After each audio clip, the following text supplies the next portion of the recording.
നമ്മള് പറഞ്ഞ പരിപാടി ഇലക്ഷൻ നിങ്ങളൊന്നും വേണ്ടില്ല, ലീഗേര് മതിയെന്നാണല്ലോ പറഞ്ഞത്.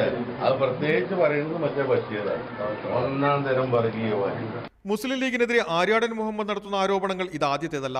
എന്നാൽ അഖിലേന്ത്യാ സെക്രട്ടറി കൂടിയായ ET മുഹമ്മദ് ബഷീർ ഒന്നാം തരം വർഗീയവാദിയാണെന്ന ആര്യാടന്റെ പരാമർശം നേതൃത്വത്തിലും അണികളിലും കടുത്ത പ്രതിഷേധമാണ് ഉണ്ടാക്കിയിരിക്കുന്നത്. KPCC നിലപാട് വ്യക്തമാക്കണമെന്നായിരുന്നു കുഞ്ഞാലിക്കുട്ടിയുടെ ആവശ്യം.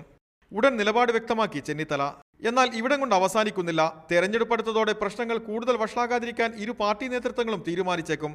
എന്നാൽ മലപ്പുറം ജില്ലയിൽ ഇരു പാർട്ടി അണികൾക്കിടയിലും അകൽച്ച കൂടുകയാണ്.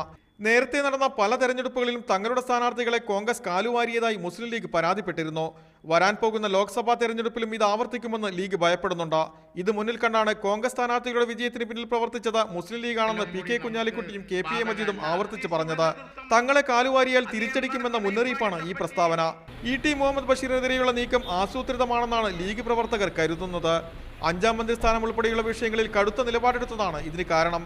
ഇപ്പോഴുണ്ടായ ഈ വാക്പോര് ഇരു പാർട്ടി നേതൃത്വത്തെയും കടുത്ത ആശങ്കയിലാക്കിയിട്ടുണ്ട്. ആര്യാടൻ മുഹമ്മദിനെതിരെ ഹൈക്കമാൻഡിന് പരാതി നൽകാൻ മുസ്ലിം ലീഗ് ആലോചിക്കുന്നുണ്ട്. ജലീൽ പടന്ന, മീഡിയ 1, മലപ്പുറം.